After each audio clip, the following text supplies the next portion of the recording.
Before your last fight with Pat Curran, I remember you making a pretty big deal out of, like, you were thanking Pat Curran for giving you the fight because other names didn't really want to step up and face you.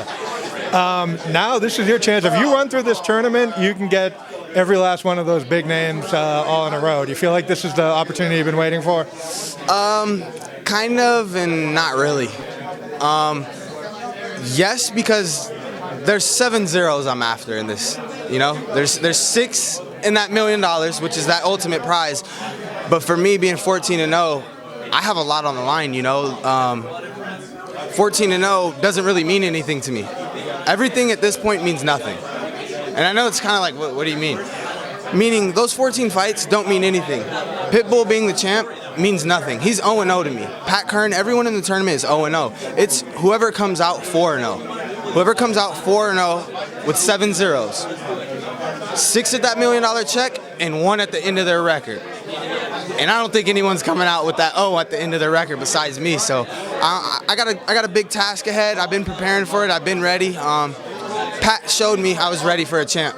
I made that fight look easy and effortless. The guy said he was froze. Dude, you get in there in front of somebody with a 74-inch reach at 145 pounds and you come in when he's coming at you, or you counter. A lot of guys have tried. Some have been knocked out. Some have just been hit. With the tournament, I'm ready, man. I was a little mad at Bellator just because I've fought everyone and a 35-pounder gets my title shot before I do. It's a slap in my face, but at the same time, it's like, hey, you got a job to do. They've watched me 14 fights build my entire career, my entire life, and now they know I'm ready. So I kind of guess it's a revenge for them. I slapped them in the face when I was doing my wild stuff, being a kid, acting crazy, you know. So this is payback. Like, hey, now you got to go fight. But I'm not worried about it. They're just putting jet fuel on that fire. You had gotten into it a little bit with Pitbull at the press conference last time out. Like, is there any part of you that's kind of hoping that this ends up with you fighting him along the way? Definitely.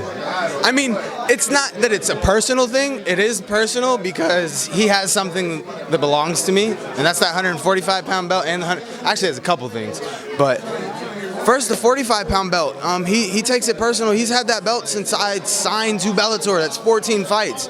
You've been that guy for that long. You've been that guy. You're the champ.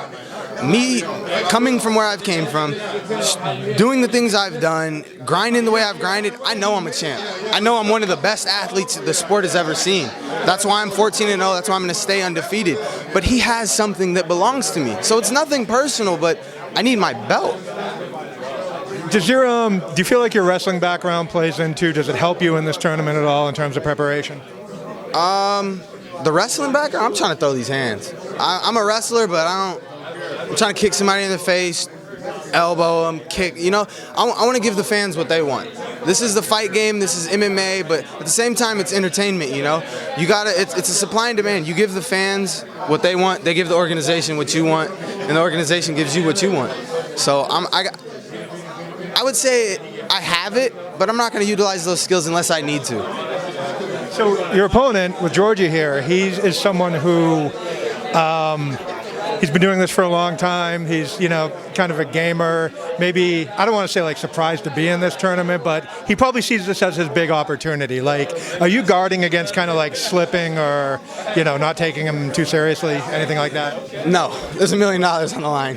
I'm taking everybody serious. It doesn't, even 35-pounders, man, that tells you something. If 35-pounders are coming up to another division, there's something. People are working. They're working on some big stuff right now. But I feel there's a side of me people just haven't seen it all yet. You know, I haven't really been that ferocious fighter yet. I've been out here punching and kicking people. I haven't started throwing knee kicks, tearing people's knees out, throwing elbows. I haven't brought that mercenary, that killer out yet.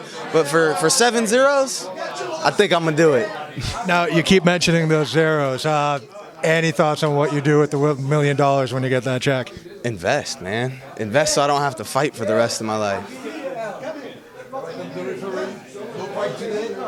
Hey, man, leave my belt alone. Leave my belt alone, please, Carwell. I mean, that's... I want some smoke. My belt.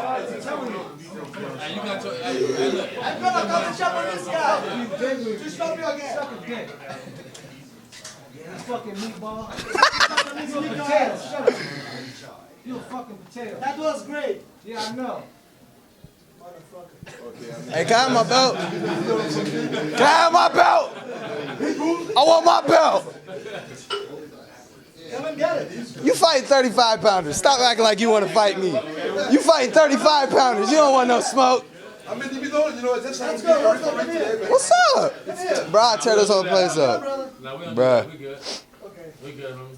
Hey, just don't lose in the tournament because I'm coming for that 55-pound belt next, homie. Let you see that. Yeah, I'm coming for them all. All of them. we're good. Let's get back to these interviews. Bellator can't protect you forever. Still not personal? Huh? Still not personal? No, I just want my belt. I want my belt. That's all it is. I told him it's not personal. I just want my belt. You're fighting 35 pounders, dog. What are you doing? What are you doing? It's $1 million in my weight class. This is not a 35ers world. This is AJ show. And people are gonna be welcome to it. I'm telling you. After the first couple fights, they're gonna be like, yo, this is a different AJ.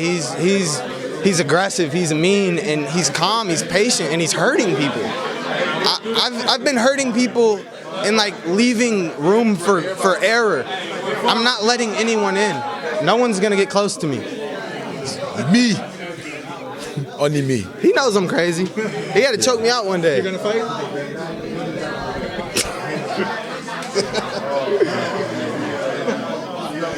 You do seem to take the him to fighting a bantamweight thing a little. That sounds like it didn't strike you there. I'm 14-0. I'm 14-0. I beat Pat Curran. Pat Curran was gonna beat me. He was gonna knock me out. Quoted what Pitbull said.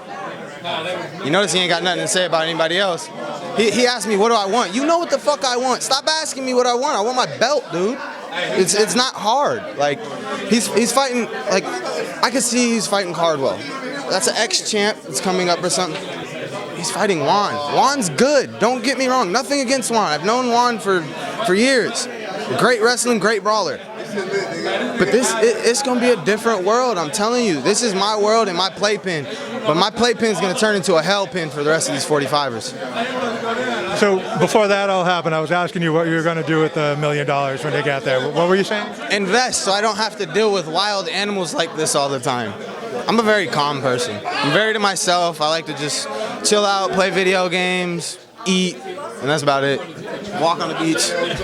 Most guys your age aren't thinking that far ahead. Like a lot of guys your age don't seem to get that this doesn't last forever. It sounds like you want to set yourself up for your life after. Man, my next fight could be my last fight. Every day I know that. It could be my first loss in my last fight. Every fight. And I know that. So nothing's guaranteed in life, you know. That's why you just got to have faith, stay prayed up, you know, and stay blessed up, man. It's all about your faith and your prayer, you know.